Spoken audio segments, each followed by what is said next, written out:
I'm crying because I've relived some stuff testifying and the Spirit's strong. This kid comes up. He's so traumatized to see me cry at Young Men's Camp. It's okay, Brother Curtis. Tap me on the back. Bro. Don't cry, Brother Curtis.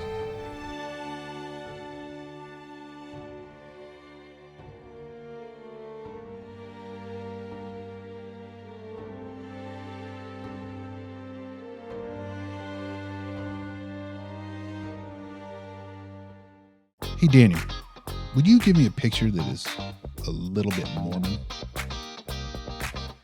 More Mormon. Make it more. Make it more Mormon. Little bit more. Just a teach more. Yeah, more. Hey, we're back to the Extra Mo Show. Faux show. We're back, faux show. And to the many 3 people that messaged me asking why we hadn't done Extra Mo Show the last 2 weeks, we're really sorry to let you down. I had 2 people ask me. That's 5 total. Anybody else? Yeah, I had some people ask. One of them was a relative, but I'm going to count that. Yeah, it does. Because I'll be honest, I didn't believe they were listening to any of it. And so it really meant a lot to me. Yeah. And then I was like, you don't have to listen to it. It's cool. And he's like, Okay, good. Thank you. no, honestly, he goes, honestly, it's like really fun. I look forward to it every week. I'm like, all right, cool. And the advice I got from him was kind of the same. Like, so what is it that you guys are trying to do now? Yeah. And I'm like, honestly, man, we want the guys that feel like they're not the cookie cutter mold guy that, you know, just doesn't feel like he necessarily fits this perfect mold, to feel like he has a place of guys that are like him, that understand and still live the gospel and still try to be righteous dudes and get perspective from people like that. So we kind of have an audience we're going after. We don't, let me tell you what, I used to listen to the X-Mo stuff daily to know what was going on in that universe. I haven't listened to any of it for 2 weeks, guys, and it's been amazing. I don't want to listen to them anymore. Yeah. I'm like, I don't miss it at all, and we don't need to talk about it. Yeah. And if anyone has questions, Well, maybe we will again. Yeah, maybe. We withhold. We do whatever we want. yeah. But if anyone has stuff that they're seeing that's alarming, or that they do have questions, just That would be cool. comment on YouTube what concerns maybe are, or just send us a message that's like confidential if you don't want to be public on there. And if we don't know the answer, we'll get to the bottom of it for you. Here's what I've learned now after dealing with anti-Mormon sentiment and material now for years, is literally there's an answer for almost every single thing. And so it's kind of like I just quit looking for answers because I'm like, I know it's there. I don't need to waste time doing it anymore. But if it helps anybody, we'll do that. Hey Glenn, how does people like send us a message confidentially? Just I know. on like Facebook DM. or DM. DM. Yeah. I like that. Direct message Direct message. Direct message. on Where? social media, right? Yes. Yeah. YouTube. We're going to be doing more Instagram. shorts. Mike's going to be helping us do some more shorts. You can. What's the name of our channel, Dan? The Extra Mo Show. So just look it up. You could DM us. We'll answer it. I did hear it's easier for people to find now. I've had a few people I've asking. heard that too. That they could just type it in Just and find it. So which is kind of cool. we hit like 29,000 Total views. total, and so I was like, subscribers? No. We'll get No. there. $1,000 a day. We'll get there. Yeah, I'll tell you guys about that eventually. I don't even care. I come Anyway. over here to unburden myself. Yeah, I did say that to one of the guys. It's like, what do you guys having fun? I'm like, dude, we would probably just keep doing this if we didn't have one listener. Well, I used to watch this show called Community, and my son Thor told me that it's kind of like what they would do, because it was before podcasts existed, and they had Troy and Abed, and at the end they'd always have this fake show that they would do, and there was no camera. I mean, there was a camera because you're watching them on TV, but in their world, their universe, they were just doing this show with no cameras. I'm like, yeah, I'd probably do that. Yeah. It's fun. I mean, Wayne's World worked. Yeah, true. You know, and they were just filming in their basement. Wayne's World. And you guys are way better looking than those guys. Ooh. It's true. Yeah. Garth was ugly. Yeah, Oh, there's some scary looking dudes. Yeah. Shaw. Sure. Yeah, those are great. Okay, cool. Well, anyway, so had a really good couple weeks that I want to talk about some things that might help people build their faith. Some really cool insights were given to me. I took a vacation with just my wife where we do a lot of family vacations, and we do a lot with extended family, and there's a lot of planned vacations where there's a lot going on. And I don't make it to all of them, but you know, they're awesome, and I love them. But you're almost as tired when you get back as if you were to have been at work, because there's just a lot that we do. And so once a year, Ann and she lets me just have a vacation where I just kind of go where we want and do what we want, which is usually nothing. It's like I want to relax on my vacation, at least one of them.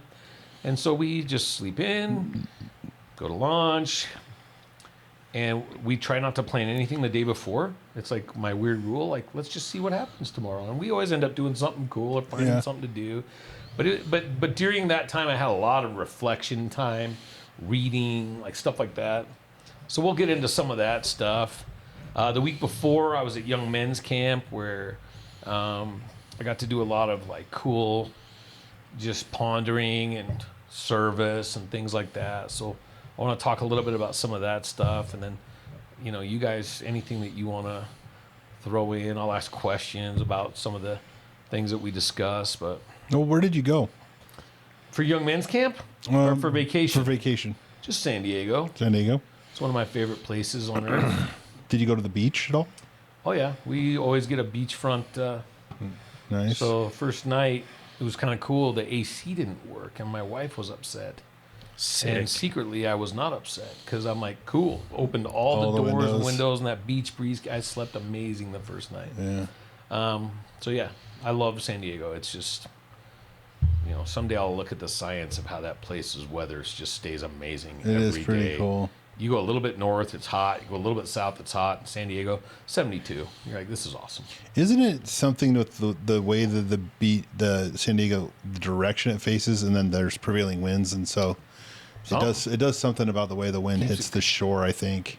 And I love how people like Gavin Newsom brags about Gavin Newsom brags about, you know, accomplishments of California, and I'm just looking at it like, dude, anyone could run that state and it would be a mega success. You've got one of the most amazing places in the world right here. Yeah. California is amazing, and they have failed that beautiful place. I grew up as a kid there, and I'm sorry, man, it's gone downhill. I don't care what your political affiliation is.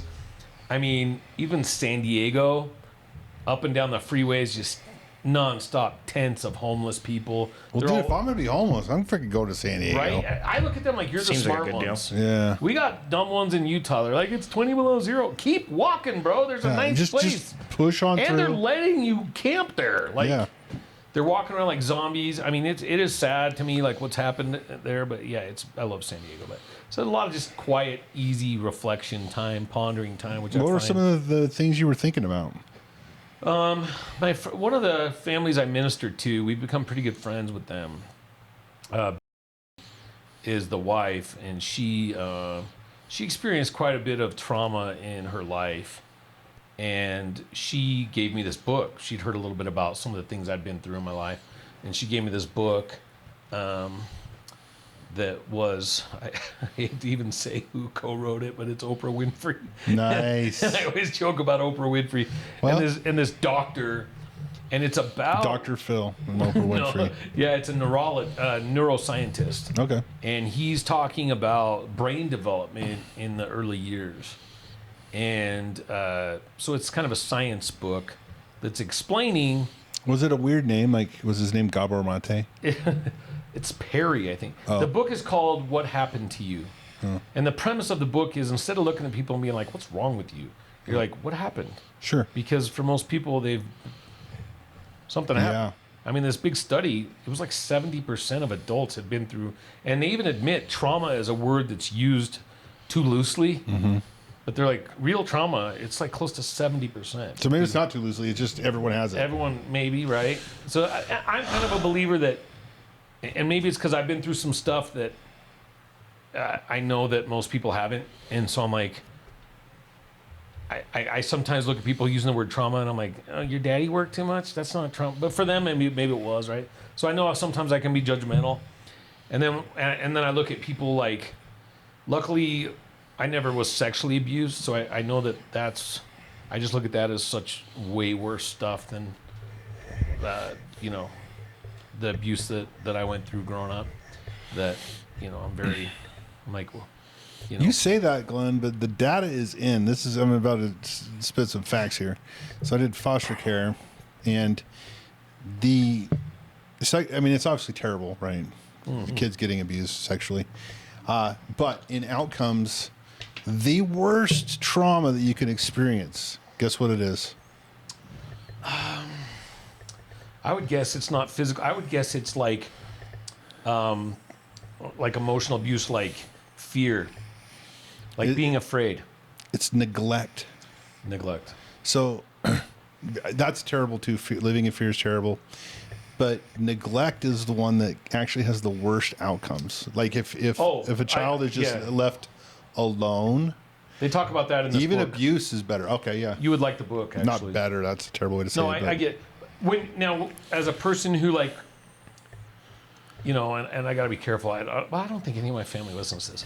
But as a person who, all I remember for years is just being afraid, like literally just putting things in front of my door, stuff like that, like in case somebody came in to hurt me. Were you afraid of imaginary things like monsters? No, I I was afraid of a specific person. Yeah, I was afraid of a specific person, and it's somebody that I love, so it's really hard to. Which makes it I don't want to talk worse. bad about that person, right? I love that person and actually hold that person in really high regard, but there was some issues there. So, as a person who was afraid a lot, neglect sounded awesome.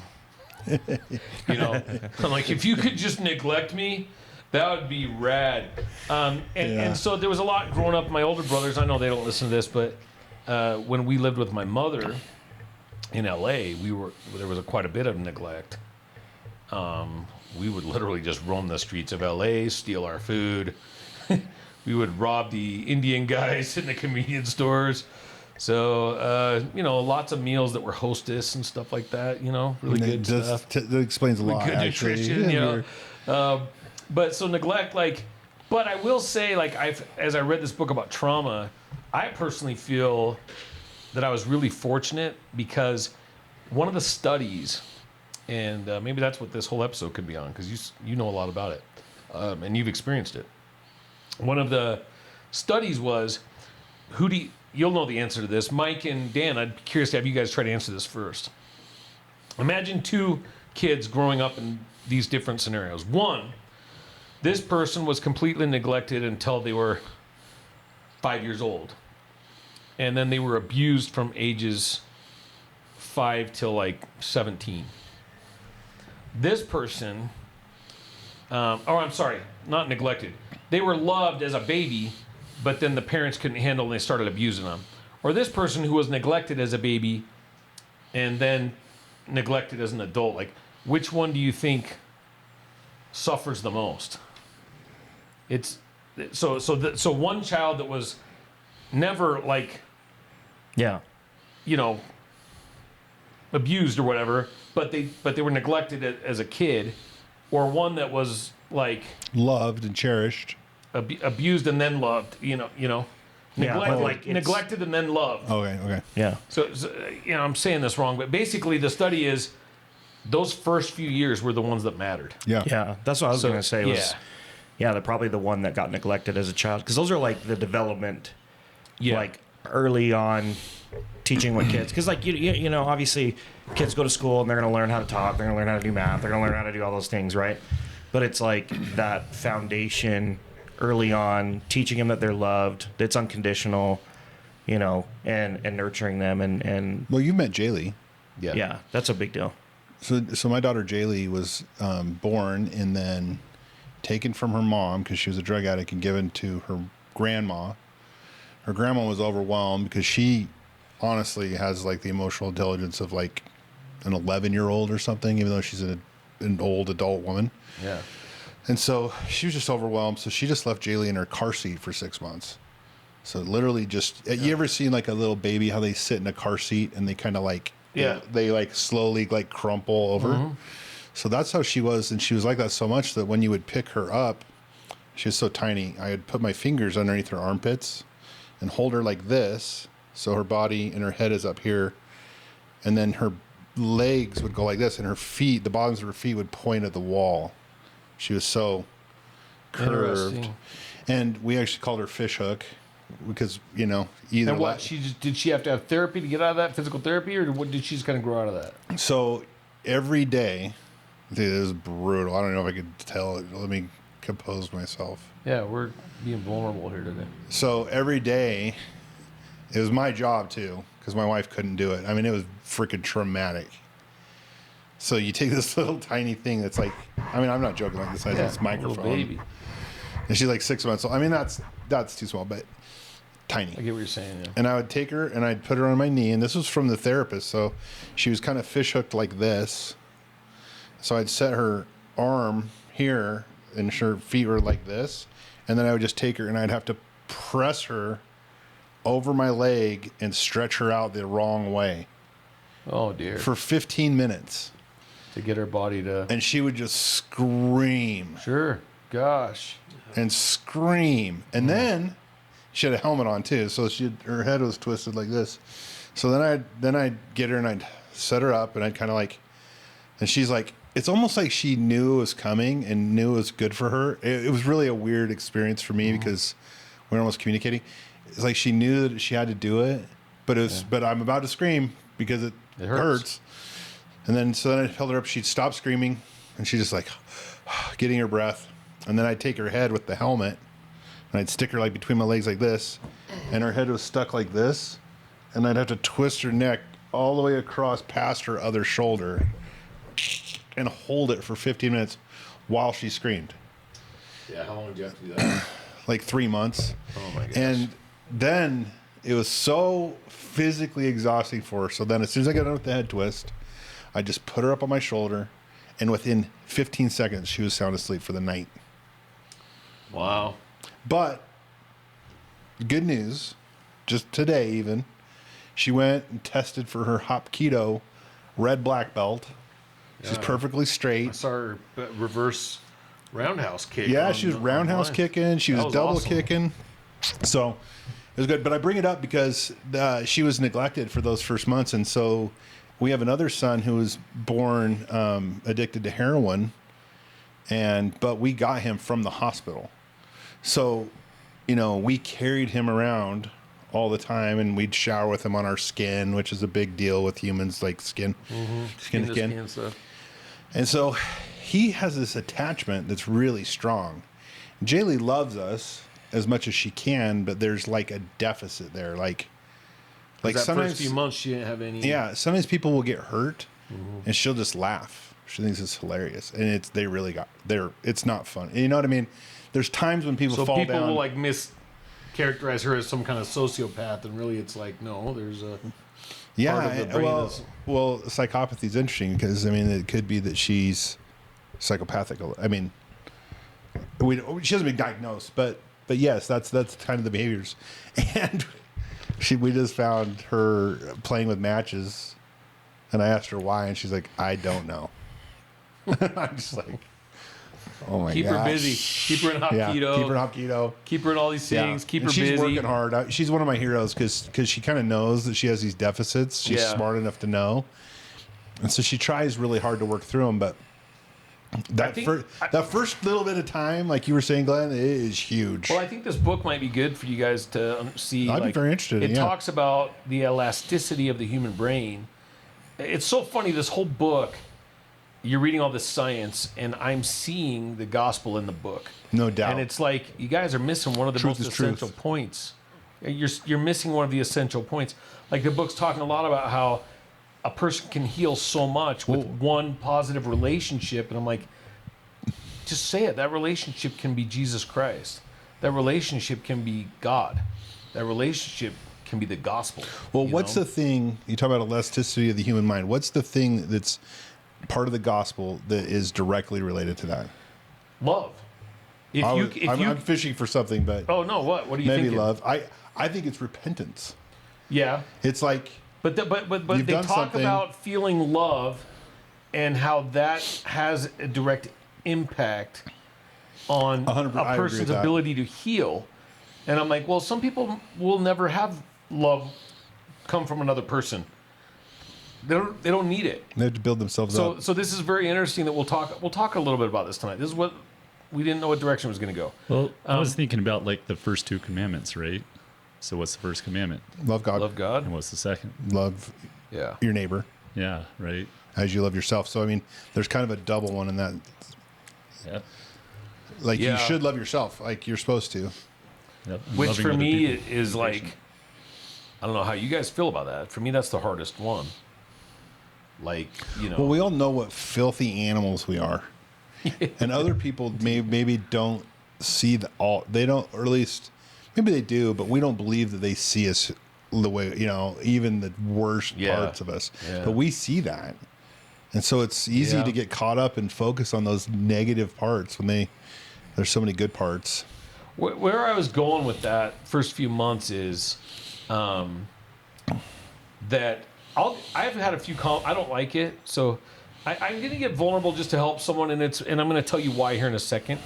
But I've had compliments from a few people that a lot of people don't know my life story, but a few do, and they've given me these compliments like, it's amazing like what you've done with your life after everything you've been through.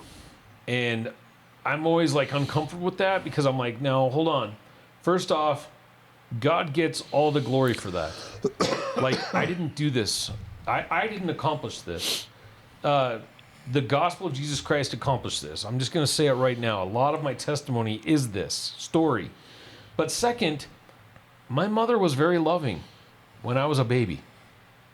My mother, bipolar, crazy mother that I love dearly, was very affectionate and loving when we were little. Mm-hmm. The neglect came as we weren't as cute. Sure. Started getting a little older, having to rummage the streets. I don't want to be irreverent, but I can only imagine you as a freaking 10-year-old. Well, I started looking for the good cigarette butts in the alleys of Los Angeles at age 5. Okay. I'm like, there's enough to smoke on that one? Oh, sweet. I didn't know what I was doing. The 70s were amazing. Yeah, with my Schwinn. Mm-hmm. Pretty sure cigarettes were unfiltered at that time too. Dude, who knows what bacteria I was. That's probably why I'm alive still. I'm like, I was getting homeless dudes cigarette butts and smoking them from age 5. Anyway. Immune system like you wouldn't believe. Yeah, dude. But during your formative years, you feel like maybe there was some connections made. Hey, my mother and my father. Mm-hmm. I was their cute little son, where they were new parents. Yeah. And I was the firstborn, or of my dad anyway. And dude, they were loving. And so, first off, after reading this book, it makes sense to me because I've never wanted to take any credit for what I've done with what I went through. Now the book reaffirms it to me. Glenn, it wasn't that bad. I mean, it would have been worse. Could have been a lot worse. It could have been a lot worse, right? Especially those first few years of your life. Obviously, there were things that were wrong. At age 2, the divorce happened. I'm getting tossed around. And obviously there were behavioral issues. But I did have that love in that first couple years, that holding, that contact. So yeah. And I guess I am going to open up here a little bit about this story in hopes that it helps people. And first off, if you're a member of my family, just turn this off. You don't need to hear it. You're not going to like it. And then second, understand that I'm only doing it to maybe help some other people, and here's why. I was at young men's camp with the church. And there's a kid who 3 years ago, when we moved into this neighborhood, I have a Vanderhall. It's a 3-wheel auto cycle. You guys seen them? They look like European Polaris slingshots, vintage look. Yeah, they're kind of cool. If you want to look up a Vanderhall, but he was in my driveway a lot. And this kid from around the way, his name's Orson. He would come around and look at it. And, you know, nice kid. I could tell he was just kind of, his parents were working and his life maybe hasn't been the easiest, right? So he comes around, he's talking to me about my Vanderhall and about cars. It turns out he's kind of a gearhead type kid. He likes to work on motors and he loves cars. Very talented. Yeah, he's smart that way. And so he's coming around my house a lot. And I make friends with this kid. He's 14. He was 13 at the time. So I thought about him, you know, when I got put into Young Men's about 5 months ago. There was a youth fireside church-wide, and they talked about this new calling, because I don't know if people know, in the church, they did away with Young Men's presidents. Bishops are the Young Men's president. The bishopric are over the young men. But they're inundated with all this other stuff. Mm-hmm. So they kind of invented this new calling. It's an assistant executive secretary. Elder Lund from the church announced it with Sister Freeman. And I was the first one in our stake that got this calling. And you're not the young men's president, but you're kind of over the young men, because the bishop's got too much other stuff to worry about. The operations of the young men's, the well, activities. I'm trying to explain it the best I can. I don't think any of us really get what I'm doing in there. But anyway, I'm with the young men. So it's like you're in the young men's, but now you have to go to all these meetings with the bishopric and everything else every Sunday. It's like, could I just not do those? You know, yeah. No, you have to come to all these. Okay, whatever. I'll make the sacrifice. So, not to complain, but yeah, I miss Sundays. You know, being free. But so I got put in the young men, and I'm like, okay, we got to invite this kid from the neighborhood. So I started like trying to invite him to little things in the ward. You know, talking to him about friends and stuff. He admits he doesn't have a lot of friends. He's kind of alone a lot of the day. I'm like, well, you should come to the young men's activities or this or that. There's a bunch of boys in the neighborhood you could get to know. And, you know, long story short, I invite him to young men's camp. He loves camping and stuff. I go, you want to come to young men's camp? And he's like, yeah. And I'm like, okay, is your dad going to give you permission? He's like, I don't know. I'll ask him. And then I never hear back. So we're walking around the neighborhood, and my wife and I said, let's go to Orson and see if we can get his dad and see if he'll let him go to young men's. And he does, and signs the waiver and everything. Yeah, take him. Mm-hmm. You know, so he knows I've been good to his kid. He knows his kid's over at my house. Now he gets to meet me. He trusts me. Yeah, take him. Young men's camp. So he drove with us up there, and you know, obviously the kid's had a little bit of a rough go. You know, his story is that he was the product of one fun date, you know. And mom ends up taking her life when he's 5. And he ends up back with his dad. Wow. Dad's married to someone else. They get divorced. Now he's married to someone else. And so the kid's been kind of like, you know, and the dad's a really cool guy. I really like him. I mean, who knows what his story is. He's great. Seems like a great guy, though. But this kid doesn't have this nuclear family raising, right? Mm-hmm. And mom, the first 5 years, and I read this book while I'm at Young Men's Camp. I'm reading a lot of this book, putting stuff together. Like, okay. Yeah. So they come down to the testimony meeting or on the campfire. Mike, did your boys talk to you about this at all? Yeah, a little bit. I heard some, but go ahead. No, yeah. And it was kind of cool. Like, the Orson kid gets up and shares a nice little message, like, yeah, thanks for being nice to me. And, you know, he acts out a little bit. Not the most comfortable to be around sometimes. You know, he's... By the way, I love the kid. He's a great kid. But he's trying a little too hard sometimes. He gets frustrated, you know, dropping F-bombs. I had to pull him aside and go, look, dude, you're not talking like that. You know, he was kind of... I'm the only effing one that can say that F word. No. So, yeah. Anyway, so he gets up and says, you know, the LDS church has always been good to me. And, like, so I guess he's had some experience with the church. They brought us stuff before. He's doing this math in his head. And I'm like, you know, the kids have all heard my testimony on Sunday. I don't need to do anything. And I get a really strong thing, like, dude, you need to talk to Orson. You need to get up and share a testimony with Orson about your life.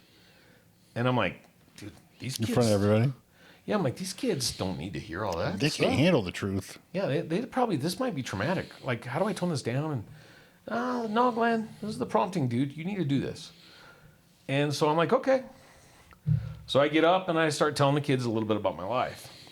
And I don't get too much into detail, but I'll just tell you guys a little bit about it. So, did you tell them that Starsky and Hutch came over and hooked up with my mom? Yeah. No. Oh, okay. That was David Soul. It wasn't Hutch. It was just Starsky. Oh yeah, just start. Yeah, I was trying to make it sound So delicious. I walked in on David Soul hooking up with my mom. Yeah. That's another story.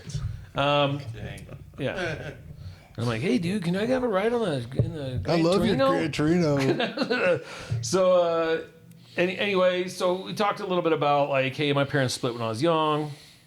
My mom struggled a lot, moving around a lot, getting evicted from our places. I remember a lot of little apartments with me and my 2 older stepbrothers from her first marriage. You know, mom's bed folded out of the wall. One of us got the couch, one of us got the floor, depending on a lot of evictions and moving around and changing. Lived in 3 or 4 places a year, basically. Yeah. And, you know, that was it. I've met those families. Yeah, it was get whatever. you. We were just trying to survive, dude. Mom's a waitress, right? Yeah. We're on welfare. Yeah. You know, whatever. All the black kids feel sorry for us. They're like, dude, these white kids are broke. I love Chappelle talks about that a little bit. Yeah, dude, it was kind of like the black kids were looking at us like, you guys are ghetto. Chappelle says, we were so poor and those other kids were so poor. The only difference between us was we felt like we were supposed to be there. Yeah. I'm like, Yeah, that's kind of it, dude. Hey, dude. And then, like, my mom would date someone, and all of a sudden, like, we're getting some stuff from this dude. Yeah. Some rich dude. Because my mom was, just so you guys know, like, my mom was Hollywood beautiful. Like, my mom was a beautiful woman. And she would date these rich dudes, like little David Soul. We've had Ryan O'Neal at our house for dinner. Like, just weird shit, dude. Like, right? And so it's like, okay, so... yeah, I ended up making friends. Like, I was the poor kid making friends with Dionne Warwick's kid from Solid Gold. So I'm hanging out at their estate all the time. I've got a very wild story from those childhood years in LA. And Sean and Chad, like, those are my 2 older half brothers from her first marriage. But anyway, she marries a guy that was kind of abusive. Like, no, I won't say kind of. Like, he was a reformed, like, addict. And he was pretty abusive, and my older stepbrother got it worse than any of us. But there's one particular beating with me that was really traumatic. Like, you know, I'll never forget every detail of it. And I go to have visitation with my dad on the weekend, I remember, and Dude, and your dad, I can only imagine. And my dad looked like... And you're probably actually afraid to let him know in some ways. Sure. Because dude, I knew people could die, dad could go to prison. Like, I had this very fear around my respect and love and admiration for my dad at the young years, especially. And even now, I love him. Dude, I could go on for 50 times more than talking about my childhood and abuse and things he made mistakes on. I could do 50 volumes more on all the good shiz my dad did. Like, my dad was an amazing man. He had demons, and I believe he had a real disorder. Like, I don't know what, but, you know, when a good guy can just go so dark. Well, now we found, I mean, it could have been CTE. I've thought about that with your dad. He did steroids, he played football, concussions. Like, anyway, I've seen my dad, like, assault people. I've seen him...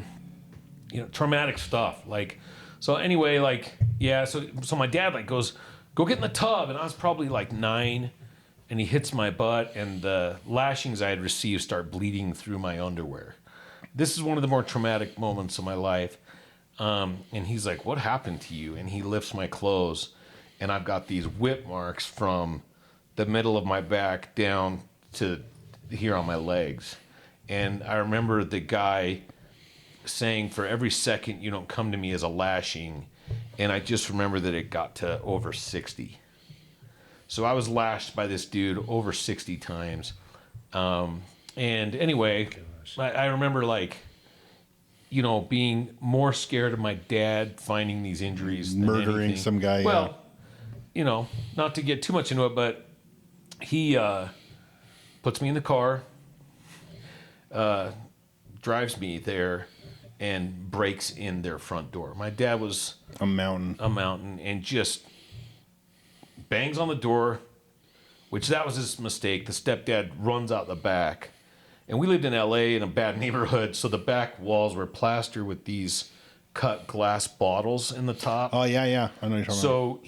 So to keep people out, he leapt over that. My dad burst through ripped the screen door off just ripped it off, and then burst through the door and just smashed it, like right through, like someone kicking the door in, but with his body. Just, and then he's gonna kill. He literally would have murdered. There's no question in my mind he would have murdered him. I remember I'm 9 years old, just praying like, please don't let him catch him. And I'm scared to death. That guy got away. Thank goodness. He did. He jumped over that wall, cut himself up real bad over those glass bottles, because there's no way he could have got. Yeah. And my dad was too big to get over the wall. Yeah. So by the time he ripped the gate open, the dude's gone. So my dad comes back in the house and grabs my mother, and he's like, if he ever lays a hand on my son again, everybody in this house is gonna die. And he just starts breaking all of her stuff. Jeez. And he's like, it just rips cut. I'm not laughing. No, what else do I do? You gotta understand, I'm 9 years old, dude. So I'm watching this, and he's like ripping our cupboard doors off. And did I buy this with my child support? Throwing lamps. I mean, dude, it was freaking crazy, dude. I think a chair went through the window. Like, dude, it was just really traumatic. Whatever it was, I was just in there like, what the freaking heck? And this was in L.A. Yeah, this is in L.A. My dad lived in Simi Valley. So I'm back in the car driving back. With your dad. With my dad. And he's like, he's never going to touch you again. And I can't talk. He's probably thinking he's reassuring you, but in many ways, he's like re-traumatizing you. In my mind, that was a death sentence for me. Yeah. I'm like, I have to go back there. Mm-hmm. Yeah. And so I just remember being like, I can't go back. Yeah, because he has to take you back like in a few hours. Yeah. Visitation's over Sunday night. And I'm like, dude, I have to go back. Like, he's going to kill me. Mm-hmm. So I just remember being terrified to go back, And the guy didn't do anything to me after for a while, right? Yeah. But the last... I mean, because that guy's traumatized too. It isn't like he necessarily... And I'm not defending him at all, but it isn't like he wants to beat children. It's like he's defective too. So like, yeah, who knows the what was fear wrong for with your him. dad is only going to last. My mom helped him get off a cocaine addiction. Like Yeah. he like, so and dude, he did try to do nice stuff for us. Like I remember, like it was the nicest we were ever dressed was with that abusive dude. Like, he tried. He was trying to be a good guy, and he's trying to be a dad to this. First off, I love you, Mom. You're dead. I love you, but he's trying to be married to this crazy lady.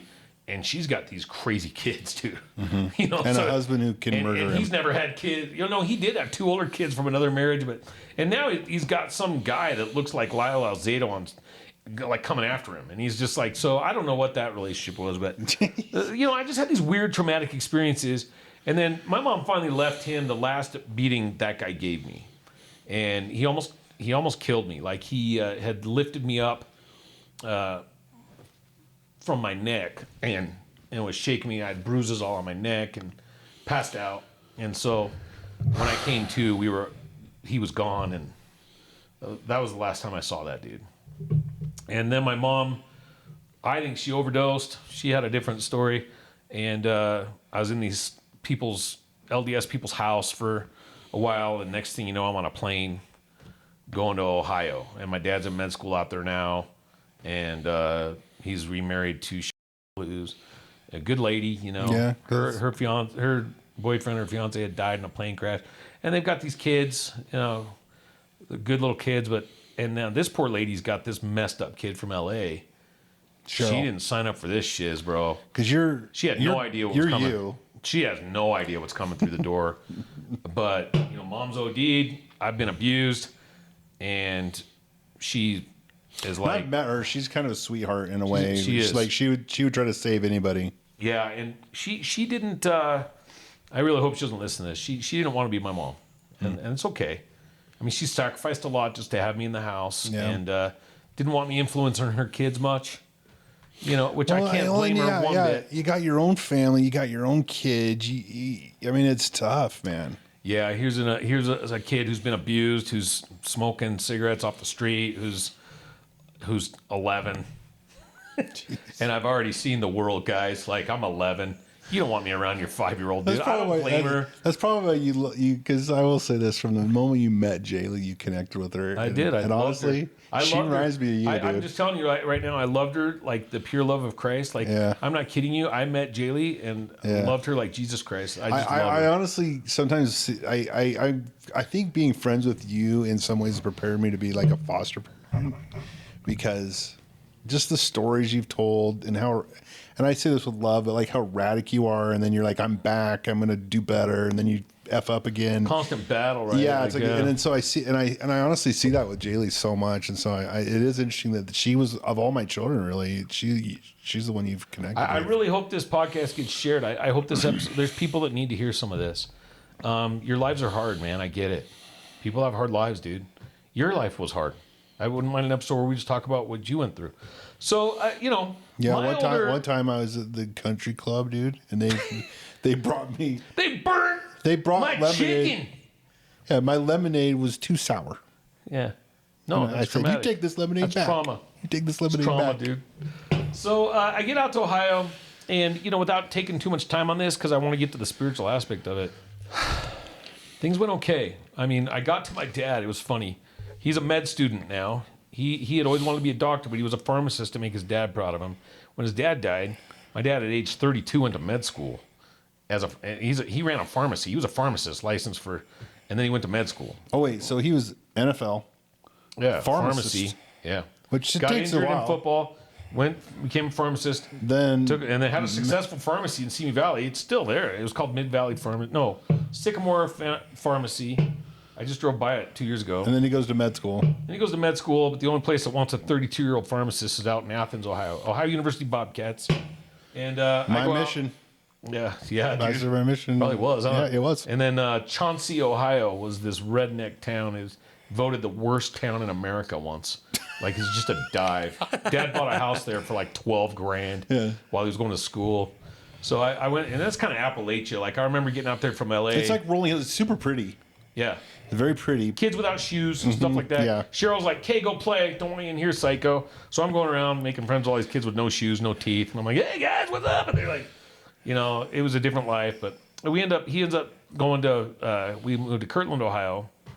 And, that was kind I always forget that you lived in Kirtland. Yeah, he moved to Kirtland, and he was a doctor in Middlefield. So he's in the Amish country, yeah. So things were okay there for a few years, but then I became a teenager and started pushing back a little, like 15, and that did not go well with my father. It's like my dad did not know how to handle an independent thinking young man that had demons. I mean, I had demons, and so the only thing he knew how to do was beat them out of me, right? So it's like and let me tell you, with every beating, it didn't get better; it got worse. I became worse. So it's like. All right, man, things got pretty bad. So I'll just say, he didn't beat me up a lot. But when he did, it was so traumatic because I think of his hulking size. And when you saw my dad had a special kind of anger that grown men would cry and run. And I'm a teenage boy. And like a thing would come over. Dude, it was like when my dad got mad, the room cleared. It got dark, And so it was, he's a hulking man, For those of you that don't know, my dad's traps, he was just a massive powerlifting, angry person. I think you said Lyle Alzado, the picture only picture I've ever seen of him actually. Kind of like if Lyle Alzado was wearing a fur coat, and my dad was bigger than him. Yeah, quite a bit. He was way taller. Well, yeah. My dad was pretty big. Dad was 6'2", 6'3", about 290 pounds of muscle. Mm-hmm. Muscle. So big guy. So this is kind of scary, but things. So kind of always afraid because I'm pushing and didn't know to be quiet, and I just wanted someone to and this is again, this isn't to get sympathy from me. I want someone to resonate with this. I wanted to know that somebody cared that I was alive, dude. Right. I wanted someone to love me, man. That's what I wanted. Sure. So I'm acting out, socially awkward, not a cool kid at school, acting out. No friends, really. It was a hard life, dude. The friends that did want to be my friends, I wasn't trusted enough by my parents, so I was literally grounded for years. you had to come home straight from school, get locked in my room. They didn't want me around the other kids or out doing yard work. So any social life I could have gotten, even with my behavioral stuff, was kind of taken by my parents. And it was just, I was alone. I was literally alone. They found a suicide note in my room once, and they kind of lightened up a little bit, and then it just got worse, and then I got shipped off to military academy. And this was weird. Like, I went to Gainesville, I've seen Georgia. the movies, dude. Went to military academy. It's pretty rough military academy in Gainesville, Georgia, and I thrived there. It was where I broke out and realized, Discipline, order, no chaos. yeah, I'm not afraid of anyone. Yeah. The first guy that messed with me, I made sure everyone knew to leave me alone. And they did, dude. I got left alone pretty good. So, yeah, it was a bad day for that guy. But, you know, after that, it was like people left me alone. And so, yeah, I did really well there, man. I lettered in varsity basketball, got a starting spot. I got good grades. And, you know, it was so weird because my dad's like driving down from Cleveland and being like, how come you don't ever call us? And it was where I realized that there was You're a like, I'm safe here. yeah. It was the first time I started realizing, man, my dad has like some disorders. How come you don't call us? Well, I mean, his perspective too. I mean, I'm not defending any of his actions, but like his mind is like, he's going to go there and kill that guy to protect you. And you're misbehaving and he doesn't want you to make the mistakes he made. So he's going to beat you. And it's like, and he's sacrificing money from his family to send me to military academy to help me. And so why don't you appreciate it? I give him a pass, Travis, just so you know. I know you do now, but I'm just saying that I can see his confusion. It isn't that weird that he didn't understand that. So his feelings are like hurt that I don't call. And I just remember I'm 16 now, and I'm like, I'm done with you. I don't care if I ever come home. Yeah. I don't care if none of us ever talk again. Yeah. Like, I like being here on my own. Yeah. So I go back, and I'm told you're not going back to military academy, which sucked because I had a breakout basketball year. And it's funny, I found out that when I'm confident, all of a sudden I excel at everything. Yeah. So, you know, again, I come back from Georgia, I'm back in that home, and I can't play ball for crap. Mm-hmm. I got anger issues, I can't control, you know. Yeah. And they're seeing me do really well in practice, and my coach in Utah is like, what is your problem? Yeah. So anyway, I come back from military academy. My dad and I have a real bad blow up. So he's moved from Ohio to no. So they're still in Cleveland when I come back, and then we have a really bad fight where he's like, "You're going back with your mother. We don't want you." And it was like, again, I see this disconnect. For those of you that have been in these households, you kind of know what I mean. I'm like, awesome. Like he kind of wants you to say, please no, maybe. Yeah. And I'm like, oh, cool. And he's like, well, you call your mom. She doesn't even have the money to fly you out. And I'm like, I'll walk there. I don't care. So I call her and I'm like, hey, my dad wants me to come live with you. And she's like, great. I haven't talked to you in years. And I'm like, well, yeah, we'll talk about that. It really hurts my feelings.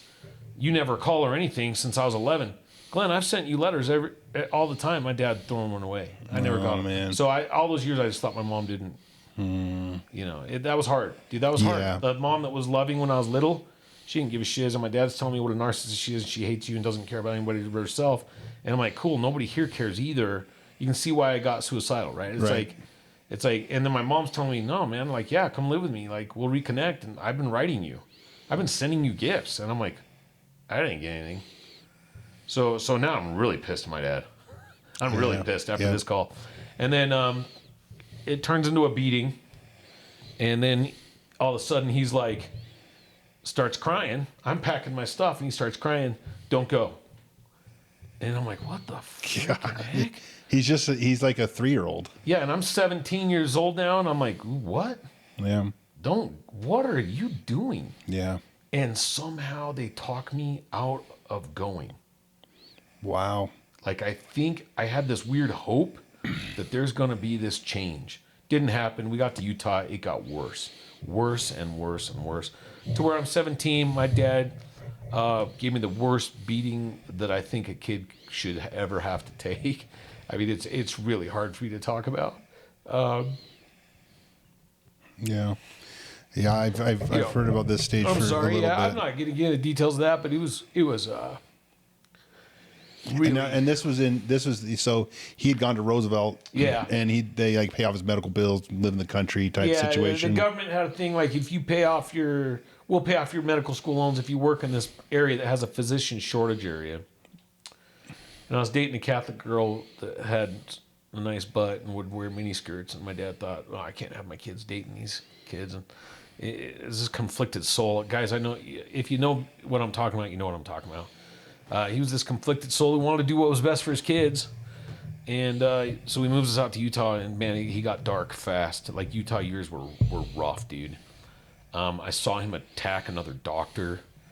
I saw him like beat up a patient. My dad had criminal charges going against him. Anyway, I take that beating and I run away. And I got to turn around. I'm a pretty good athlete at this point in my life. And I knew he couldn't catch me. And I told him everything I wanted to, man. And then I ran for my life. Jeez. And he did look for me, dude. He drove around looking for me for hours. I was hiding from him. Small town of Roosevelt, Utah. Hitched a ride with some kid that was going to college. Found out the good old city of Provo. Never been there. Utah. Couch surfing. Anyway, it's a long story, but I end up finding this family. We need a place to stay. They take me in. They're Mormon. And then they invite me to live there, and that got really weird. I told them to F off. Now, your dad was LDS. Oh, yeah. My dad had a testimony, man. Right. Yeah. And I just want to, the way you said that, I just want to make sure I understood. Like, Glenn you were ostensibly raised LDS. Yeah, and the problem I had in my mind, guys, is I'm watching my family that's LDS, and I want you to guess how badly I wanted to be LDS. I'm like, dude, F this. Yeah. Not my thing. And I end up with this family who they're not fighting, they're normal, and I'd never seen it. I mean, I'm just letting you know I'd never seen it. You probably didn't trust it. I thought it was fake. I was like, dude, these guys are... When does the when they're putting a show on. I mean, eventually that dad's going to throw a pool ball at that wife, and things are going to get crazy. And it was really weird. Like, I don't know if we ever shared this experience with the family, but I'm living there, and they tell me they had a revelation I'm supposed to live there, and I tell them to F off, and then I go in my room. Which I just want to point this out. And then we learned this in foster care too. So what you're exhibiting is anyone shows affection to you, you're going to push them away. Yeah, because you want them to break through that and tell it to connect with you, but you're going to make it hard. I remember saying, I'm not an effing charity case, dude. Yeah. F you guys. And I go in the room and I'm packing my shiz. I have nowhere to go again. And it's cool. I've been homeless before. I didn't care. And I go to leave that room, and it's one of the... Before that, I had 2 times where now I can look back, I know I felt the Holy Ghost. But literally, I'm like, I get this feeling like if you leave this room, you'll be destroyed. Yeah. And so I just freeze. And I'm like, dude, I just told those people to F off. like these people that I don't know and are letting me live in their house. Yeah. And I'm like, this is really messed up. Hey, I've been in uncomfortable positions before. I just laid down and cried and went to sleep. And the next morning, I wake up. No one has woken me up. And I realized, because I'd stayed up crying a lot of the night, I wake up and I'm like, dude, I got anxiety to leave this room. I don't know if these people are like kicking me. I don't know what's going on. Or the police out there. Yeah, and the sucky thing is, poor had been so nice to me. Well, she can't be anything else. This lady is the nicest person. And I've told them to F off, and I feel horrible. They're like the best people in the world. That's probably the first time they heard the F word. Maybe. I think he thought it a lot having me be there. He probably thought it a lot. Wade probably knew it. He knew it. But I'm like, how do I face these people? And I go out. I open the door real quiet. I remember I'm scared to death. And I'm like, okay, no one's here. It's so funny. You faced like all this physical trauma, and you faced like physical, like you had to go back with that guy that was going to kill you, and your dad's a psycho. And then here's these people, and you're like so afraid to go and confront I was scared, them. dude. No, Yeah. I was literally scared. Isn't that interesting, though? Yeah, it is interesting. And I walk out, and it's like, I'm looking around, no one's there. And I'm like, okay, well, cool. So their kids are at school, and Wayne's gone working somewhere, but he worked from home, so I don't know where he was. So I'm just kind of walking around there. They had a nice big home, and I'm walking around, and I go in the kitchen, and there's Jody. Hi. Hey, Glenn. And I'm like, okay, something's going to come up in conversation. She's going to say something. She goes, you want some breakfast? I saved you some. This family got up early every morning, like 6:30 for scripture and breakfast. And I'm like, it's probably 9 or 10. I don't know. I'm like, sure.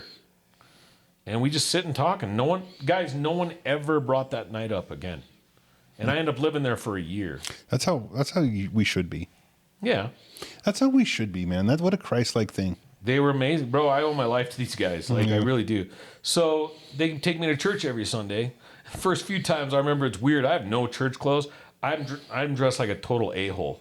And just showing up at church in clothes that my ex-girlfriend's gay brother let me have, like purple turtlenecks and weird shit. I felt so awkward. Just so you know, dude, this was like I'm not kidding you. Like, and I'm like, dude, I look like. I think Glenn's like thinks he's the white fat Albert. Something, dude. I look like the weirdest guy. Like, hey. They ended up buying me stuff, which I was so uncomfortable with. I'm looking back. It was probably so prideful. Even now, I don't say this to deter you, but like you hate that now. I do. You hate that now. Don't give me anything. Don't give you anything. I'll fight for my shiz. Leave me alone. Yeah. They're amazing people. I live there. And just to illustrate, fam, me and Glenn have been going to Denny's for like 20 years now. Yeah.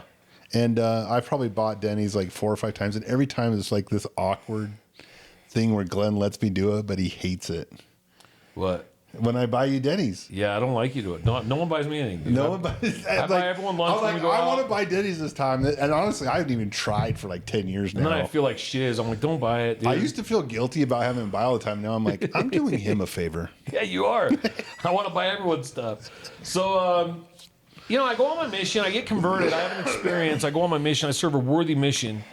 It was so weird. I opened my mission stuff up tonight. But time out. I linked up something. I've heard all these stories independent, but you told them all congruently now. And your mission was when you went to Georgia, where you felt safe, you felt secure, you felt confident, and then you excelled. I did really well. And it's like this thing. I was just thinking about that. I'm like, that's interesting, because then you'd kind of become this like idiot in these certain circumstances, and then like super exceptional in other circumstances. And it's almost like your environment was in some ways dictating that for you. But if I'm going to be vulnerable and real so people can connect with this, I'll let you know, while I was excelling, I didn't believe it. And I was very insecure. I never believed in myself ever. And are you saying in Georgia and on your mission? Anytime. Until into my mission. You even said that even now about the last 2 years. You had a really good 2 years, but now you're like, when do I get cancer? Like the other shoe's going to drop, right? So I remember I have this very cool conversion experience. I end up on a mission. I know the church is true. I don't know much about it. I didn't pay attention a lot. I know a lot of like the trauma from my younger years has kept me from being able to retain information. That's in this book too. Your brain, like some of my inability to. Yeah. I think I'm a very intelligent man in a lot of ways, but I don't have a lot of good retention, and a lot of that comes from brain trauma. Yeah. And it's interesting. I studied that in this book as well. I'm like, oh, that explains why I can't. So like I couldn't be a great debater. I could, because I can bring up great points, but I can't remember the dates and details of things. It's like reading a lot in my life has helped me become who I am, but I don't know the details of it. Yeah. But I know a lot deep in there. Well, you can tell a lot too. In my experience, you'll see people that are pretty charismatic and they can read a room really well. A lot of times those people come from trauma because they had to read the room. Like when they got home, they had to feel the sense of the house. Is there a danger? Oh yeah, no. And so like you see those people that we always think of them. They're kind of like tone deaf, and they don't pick up on what the tone is. And I've always thought, what's wrong with them? The truth is nothing. They've had a safe life. The truth is, I'm the weirdo that I'm like, something's off. I can sense it, and you're like that too. My biggest fear every day was going home from school. Yeah. You have a few. And by the way, school was rough because nobody really liked me, and all I could do was make people laugh and get made fun of. That's all I could do for years. Like even in high school, Until it's the comedians. Look at even like professional comedians. They're all like that. Well, I could have probably become a professional. Like that's probably something I could have done. Until everyone knew that guy can physically take care of himself. It was rough, dude. It was rough. So I get on my mission and I'm like really insecure about it. I had made this covenant with the Lord that if he made me know it was true, I'd serve him. And so I went with the right heart. We get there, we start doing the mission thing, and I noticed I got some stuff to work through. And it was so weird because before we came and filmed tonight, during dinner, I was reminding my wife of a mission experience. I'm like, I think I wrote about it. And I go up and get my mission book, and I bring it down, and I share this letter that I'd written, like a journal entry. Really cool. Someday I'll share it on here. But as I'm going through the pages of that, I have this thing where I'd made this. So I had learned a covenant with the Lord through this Sunday school class. And so I'd made these covenants, and he's bound. And so a lot of my testimony is I can say every time I do this with the Lord, he comes through. I've seen it. So I know that this happens. Whatever church you think is true or not, I know that this is real for sure. Like I make covenants with the Lord, and when I fulfill, he fulfills, and then some every time. So in my mission, I've got these things to work on that I want to be like everyone else. And I want to catch up to these kids that were raised in these households. Naive young person thinking that, not realizing, oh, you're all effed up. Okay. So, but still, it's nice to see good attributes of people and aspire to them. I don't mind that at all. So I had these things to work on, and the Lord was going to catch me up. Guys, within a year of my mission, I became a leader on my mission. It's like, oh, Elder Curtis works really hard, teaches a lot of people, he's got a lot of spiritual depth. I mean, dude, I caught up fast. And it was like, we talk about the elasticity of the brain in this book, like how quickly a person can heal. And I'm just telling you, dude, when I was done with my mission, because I served a faithful, worthy mission, I was way ahead of kids my age, way ahead spiritually. Did I still have demons? You've seen my career. Of course I did. I still do, right? But it was like, okay, here's the covenant. So when it came time, I was going to stay in South America because I didn't really care to ever see anyone up here again. The Rosses, no offense. I mean, I would have loved to stay in touch, but I'm like, I know they don't want me. I already infiltrated their family and inconvenienced those people. You were still waiting for the shoe to drop, probably, right. Even a year later. My dad's like, you coming home? And I'm like, nah. What do you mean? Nah, I'm going to live in South America. What? Dude. So somebody called my mission president. My mission president calls me, Glenn, you can't just stay in South America. And I'm like, why? Like, dude, I've already been offered jobs down here. Like, I can play basketball and make $2,000 a month. And I was living on $60 a month down there. I would have lived large, dude. Yeah. So it's like, I had all these things I could have done. And mission president talks me out of that. And he was right, because I wouldn't have made it, I don't think. I look at the temptations of a single return missionary in Utah, multiply that in South America, and you're living good. You're an American? Yeah, dude. No, that's bad. It would have been bad. And you're like a hooper. But my dad talks me into coming home. And he picks me up, sees that I'm down from 210. I went on my mission, I was lifting a lot. Before my mission, I was 210, thin, in shape.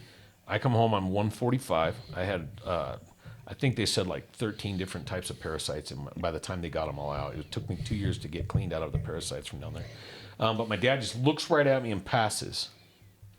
He doesn't even recognize you? No, I lost that much weight. And I'm like, Dad. So he looks at me and he tears up and he goes, you're sick. And I'm like, yeah. What's going on? And I'm like, when I poo, it's just blood and worms. And he's like, all right, we'll get that fixed. And I'm like, okay. He gives me a hug. I haven't seen my dad in a long time. I mean, I left. That's true, because you left from, right? Yeah, I left from the bishop before I left did make me, one of the real scary times of my life, is there anything in your family that's wrong, in my temple recommend interview? And I'm like, I don't like my family. And he made me try to heal that. He made me try to heal it. And so Wayne drove me to Roosevelt, where I hadn't seen or talked to my dad in over a year. And we're parked outside of his office. What's Wayne thinking? Dude, poor Wayne. I'm like, Wayne, you don't get it. This could be really dangerous. And he goes, it's okay. I'll call the police. It's okay. So I walk in there. And it's okay. I'll drive over to where the payphone is and call the police. Probably as nervous as I've ever been in my life. This is pre-mish. I walk in the office, and the last time I'd seen my dad, guys, was that horrific beating. Yeah. I mean, it was bad. Like he was looking for you and couldn't find you. Yeah. And I'm telling you right now, he would have killed me. There's no question in my mind. I'd be dead. So he was in one of his bipolar moments, you know. Yeah. So I'm walking in there like trying to get worthy to go on a mission because I made this covenant, and I'm like, well, I guess I could die. And you know, That's not my fault. yeah, I'm 19 now, guys, and literally 50-50 chance I'm getting killed by my dad today. And people are saying killed, guys. No, I really thought that was an option. So I walk in. You talk about people with mental issues, dude. Looks up. Oh, hi, Glen Aaron. And I'm like, what the fuck is She happening just here? Glen Aaron. And then, Dad, Glenn. Is that what she called you? Yeah. Glen Aaron. Glen Aaron's here. Oh, because your dad's named Glenn. Yeah. So you're Glen Aaron. So he comes out. Whoa, hey. And honestly, guys, I'm like, what is happening right now? And I'm like, hey, what's going on? I'm going on a mission. And Did he know you were the? No. So for a year, you could be dead. There were messages from police for me a couple times in Provo where the police found me saying there's a guy on Roosevelt looking for you to hurt you. What? Yeah. Oh wow. So anyway, I'm in there like, hey, I'm going on a mission, and the bishop thinks we should just kind of put everything behind us. Oh yeah, that's great. We're really proud of you, man. So I have a What? That's weird. Well, anyway, we're busy at work. See ya. It was like 5-minute reunion. I'm like, oh, do you guys mind? No way. Yeah, I go, do you guys mind if I stop by the house and see the kids? Oh, that'd be great. Yeah, Is go that ahead. like Clint and and Ashley was like what? 2. Clint be like 11 or something. Yeah, Clint was young. Paul was like 8. Ashley was like 2 or something. So I go to their house and they're like, hey. And it was weird, dude. I mean, I'm like, hey guys, I love them, you know. Hey, Sure. But I'm this kid. You gotta understand. To them, I'm this kid that their parents have been like, stay away from him. Yeah, he's a bad seed. That's a bad kid. At least in your mind, that's what is going on. No, I know that's what they're saying. They've admitted it to me now. And so they're like, what are you doing? I'm going on a mission. And you could just see it like, what? Like you're this You're this shizbag that we've been warned about. Yeah, I'm going on a mission. So it was kind of cool. They wrote me a few times, but so anyway, that happened. Clint went, and didn't Ashley go too? Clint, Paul, and Ashley, and Clark all went. All of them went. Yeah. So I get back. That's kind of wild. No, I'm telling you guys, my dad was an amazing guy. Yeah. There was amazing stuff. They didn't get. I think I got it really bad because Well, you pushed back hard. I pushed back, and I was my mom's kid, and he hated her. Yeah. Dude. Like there was some real bad shiz between them. Yeah. So anyway, I get back from a mission, and I'm like, he picks me up at the airport, and the first day we don't go home. We're driving to Cheryl's mom's house, and he picks a fight with me. Wait. What? Yeah, I'm in my mission. I haven't been released, and we're driving, and that. Wait, so he hugs you? He convinces me to come back. Things are going to go. And here's me, the dumb kid that didn't go live with my mom from Cleveland because I think it can be fixed. It's already happened And once. I'm like, well, maybe this is a blessing for your mission, for a worthy mission. Maybe you can rekindle a relationship with your family. Yeah. Dumb, dude. I'm telling you, it was dumb, naive. Oh, he was broken, Yeah. right? We're driving back, and I'm an RM now, and I am not the same person. I mean, when I say I'm an RM, I did a good job, dude. Mm-hmm. I confidently will say that. And the Lord turned me into a new man. And I know it. And we're driving back, and my father starts going To Roosevelt. Yeah, and the conversation. No, we're going to Cheryl's mom's in St. George. Oh, okay. And from the airport, we're driving, and all of a sudden, this "we're proud of you, tell us about your mission," turns into this dark. I see when it starts going dark, and he goes, "I can't believe you just played the victim card to those poor people and took advantage of those." Yeah, took advantage of those poor people. And I'm like, because he's probably got some of you where you get it from with like, don't give me anything, and he's like, my own son went and just begged, betrayed me. Yeah, begged like a pussy. Yeah, that was my dad. I can see that. And I'm like, I'm not letting him get away with it this time. Mm-hmm. He used to gaslight me, like he used to do that to me, and I'm like, I'm a different man now. And I'm like, no, Dad, you failed, and you beat me. That's tough. You beat me, and almost killed me. And I was homeless, and they took me in off the street. I was a victim, and it was your fault. Car stops. Yeah, you weren't playing a victim. No. You were a victim. Shiz, for sure I was, bro. Yes. Looking back at that young man, I would have taken that kid in a second. Yes, for sure. So he stops the car, and it's scary now. Wait, is it just you and him? No, we got and their kids in there. Oh, shit. Yeah, we've been driving for a couple hours. We're like near Beaver. And I love the Beaver so area. he opens the door, and I'm like, this is over already. This lasted 2 hours, dude. Beaver's a bad place to be. And he's like telling me all the stuff he's going to do to me. I'm about to get the beating of my life. And I said, I want you to know I'm a grown man. You better kill me because I'm pressing charges and you're going to prison. You're not touching me without dealing with the consequences. And it was hard. I was scared. Yeah. I'm 145 pounds. I got parasites. You would have got killed. I would have got killed. I mean, you might have got killed. Somehow gets him to calm down and he doesn't do it. And I go, just let me out of the car. I'm getting out. Where are you going to go? Doesn't matter, dude. Just I want my suitcase and I'm done. Somehow they talk me Now, into... this is, again, you just flew home from Paraguay. Yeah, I've been off my mission 2 hours. Wow. I'm being attacked by my father. Unreal. So he's telling me what a big piece of shiz I am, you know, for taking advantage of this poor Ross family and putting him in a bad light and embarrassing my family because I'm homeless. And it's about him. Yeah, it's about him and my family, and I should be ashamed. And the shame I brought on the people I should be loyal to. And our Viking blood says we're loyal and we die for our family. And you're this big piece of shit that embarrassed our family. And meanwhile, I'm sitting there going, I just got off a worthy mission, bro. What are you talking about? I'm not a teenager anymore. Sure. And so they're like, look, Cheryl's like, Glenn, you can't just be out here with your bags in the middle of nowhere. And I'm like, yeah, I can. I've been walking around South America. Just let me out. And they calm down, and he's apologizing now. She gets him. So the bipolar, it's gotten worse. It's not. Yeah, he's not being No, this got worse and worse and worse. This trauma. And the wild part is, I want to just make a little observation too. I mean, I've known your brother for a long time. Yeah. Awesome dude. And then I played ball with. I haven't seen her for a long time. They're awesome. Yeah. They're just awesome people, and so it's like I get what you're saying. Like it's definitely abuse, but also I get what you're saying. Where he's an awesome dude. He was. Yeah. He's awesome. Like, guys, like if you ask me who my hero is, it's Jesus Christ, Joseph Smith, and it's my dad. I've seen my dad do more charity and stick up for more people. He was probably battling himself. Take on bullies. I've seen him do amazing things. And so this is not to get sympathy. I want you to know I'm not sharing my story. I don't even want to do this. I'm doing this because the purpose of this podcast is to help people. And I helped a young man by talking about this at Young Men's Camp. And it was spiritually powerful for this young man. Yeah. To the point where it carried over till Sunday. He came to church. I get to Bishopsburg beginning at 8:30. And this kid, after I share this experience at Young Men's Camp, I'm crying because I've relived some stuff, testifying, and the Spirit's strong. This kid comes up. He's so traumatized to see me cry at Young Men's Camp. It's okay, Brother Curtis. Tap me on the back. Bro. Don't cry, Brother Curtis. I said, it's okay, dude. I feel good. I just wanted you to know that there's a chance for you. So I'm sharing this story because maybe someone out there needs to know there's a chance for you. Okay? The kid hears me complain to my wife on the drive home.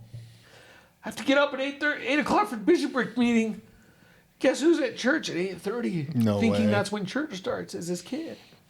Who had just told me, sorry, I don't come to church. I said, do I have to be sorry? So he gets up and shows up for Bishopsburg meeting? He's telling me this Saturday, sorry, I don't come to church.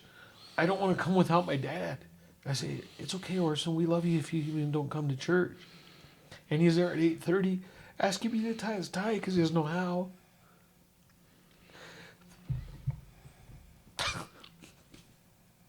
I hope this helps somebody, okay? The last time I saw my dad, again, if your family turned this off. So you're in Beaver? No, I stayed in the car. Okay. I tried it for another year or so. Out in Roosevelt? The last time I saw my dad, girl ran out and said, your dad's going to kill you. You need to go. This is after all this? This is after the mission and after everything. I'd lived there. There was a girl there I thought I was going to marry. I dated. It didn't work out. And you're in Roosevelt? Is that yeah. what? Okay. And I'm back visiting from Salt Lake, and runs out to my car. You got to go. Your dad's going to kill you. And I'm like, okay. And I was worried for her and the kids. So I went to the house anyway. And my dad was possessed.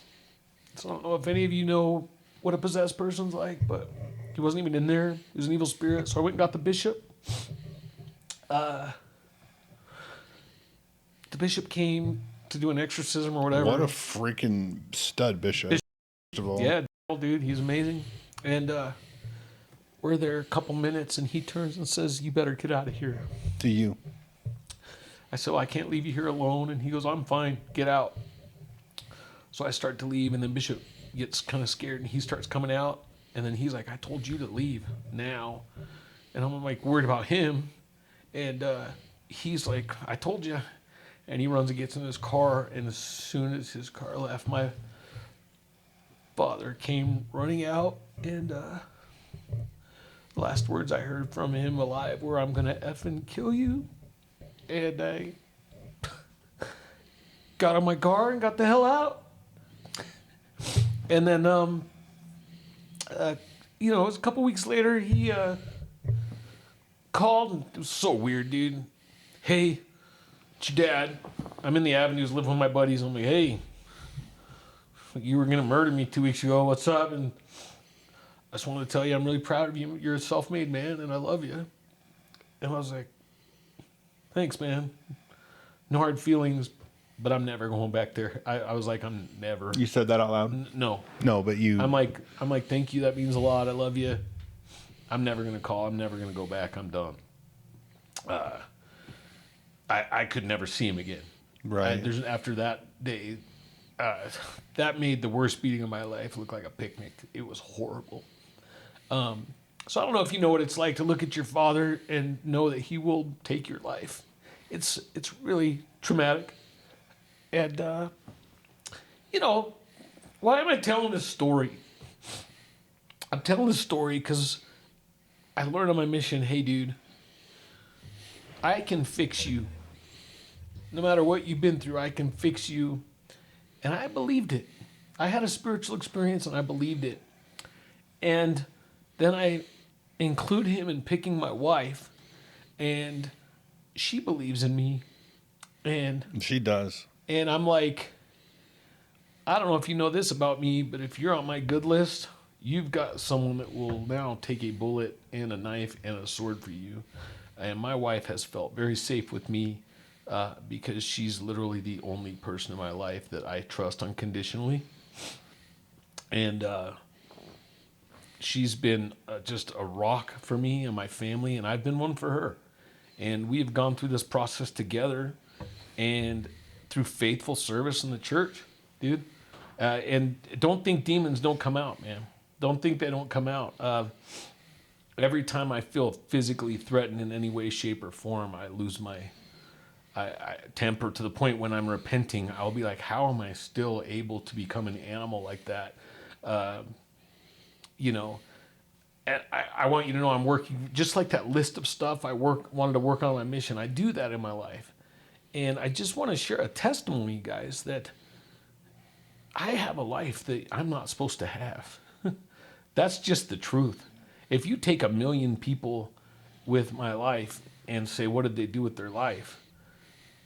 Through no effort of my own other than spiritual effort, I have been given a life that I shouldn't have.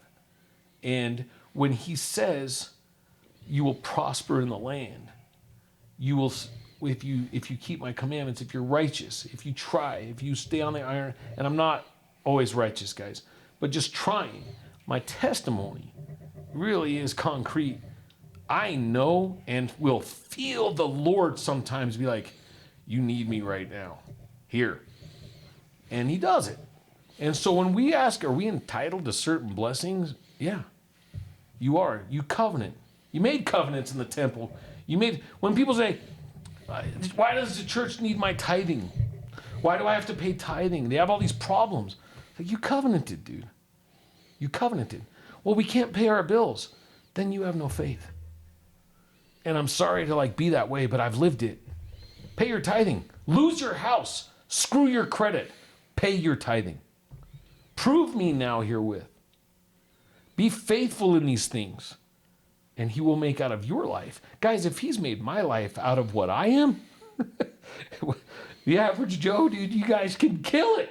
You can kill it with the gospel, right? So, well, I do think too, like a lot of times, like your life is a good example of like a lot of times these rules and these blessings of the gospel are just the fact that there's mileposts and a roadmap of like you're lost. Here's a trail that you can go down, and if you have faith, at the end of the trail, there's a better place. It doesn't mean you're at the destination or anything. And I often think of that with the Gospels. Like a lot of times people are like, it's supposed to be perfect or something in the gospel. No, it's just, here's the trailhead and there's boulders in the way and there's animals that can attack you and all this stuff. It just, this is the trail. This is the path. And I think that you're illustrating that really well, where it's like, okay, I need to get married. And you've told me that story many times. But with, like, you were led, but well, you the made Lord the knew first I would choice. not get married. You made the first choice, though. Well, you know, once you've like this, when you say, "Why should I go on a mission?" Guys, how did I know that the Lord told me who to marry? Because I'd created a pattern on my mission of knowing how revelation works. Smaller things. Smaller things. You know, you've got to start on this path of discipleship, and you're gonna fall off the covenant path because you're human. Okay. You're going to do it. Guys, I'm an active LDS guy who the demons got too heavy once, and I had to go get wasted. You know, I had to go get drunk. And after word council, I told the bishop, dude, I got to meet with you. This is years ago, and he's like, what's going on? And I never told him my story, but I'm like, dude, it got too much, and I got wasted. What an awesome bishop. He's like, that's okay. When's the last time you did that, Brother Curtis? I'm like, years ago. Well, are you going to do it again? No. You're okay. Are you going to release me from my calling? No. Yeah, you wish. Gives me a hug? You wish, dude. You're dude. going to more meetings now, Fetcher. Oh, dude. It's like I'm trying to teach the gospel through this, and I am going to finish with this. I don't want anybody to admire me for overcoming. I don't want any glory for anything. I'm not some big deal, by the way. I'm not. But I'm telling you this, I want you to understand, if you've gone through hard things or going through hard things or have demons, I have the pattern proved to me how to get out of it. And the podcast and everything I try to do in my service in the church and with young men and everybody is, I want you to know, just like Lehi's dream, dude, I've tasted this fruit and I know how to overcome this crap. And more than anything in the world, I just want everyone to taste it. Because everyone's hurting, everyone's going through crap, everyone's not feeling secure in their ability to provide, men and women, that you're not good enough mom, and kids, you're not going to be able to do it, and you just got to taste this fruit, dude. Turn off TV, turn off anti-Mormon stuff, turn off everything, and just taste this fruit. What does that mean? Do your ministering, pay your tithing, keep your covenants. And I promise you, he's never lied to me once, guys. He's never lied. It has all happened exactly the way it's been promised to me in scriptures and in priesthood blessings. And you guys can do this. Everyone that's listening that's going through something, if your marriage is failing, dude, just freaking go love your wife. Just pray, Heavenly Father, I want to see my wife the way you see her, and then make a covenant with your God. And I promise, if you can help me see her like that, I'll do everything I can to hold this marriage together. I'll do everything I can to keep these covenants. And dude, you will see miracles, but you got to put some skin in the game. You can't complain about your tithing. You can't complain about this too many meetings. You can't complain about your calling. You can't complain about how hard it is. You can't. You just got to do what you've covenanted to do, and then he is bound. That's the testimony that I hope I can share tonight with this. He's bound. I love that, Glenn. Well, I really appreciate the powerful story. I've heard some of these stories before. I never heard them put all together, and I understand. Most of you won't understand the strain that Glenn was probably under to share that much of himself. But that was pretty. Yeah, I didn't want to do it. I didn't want to do it. Hey, I hope it helps somebody. If this helps somebody, will you please comment that this helped you? I want to know that I didn't just get open and vulnerable with this crap for nothing, dude. Well, dude, it helped me, man.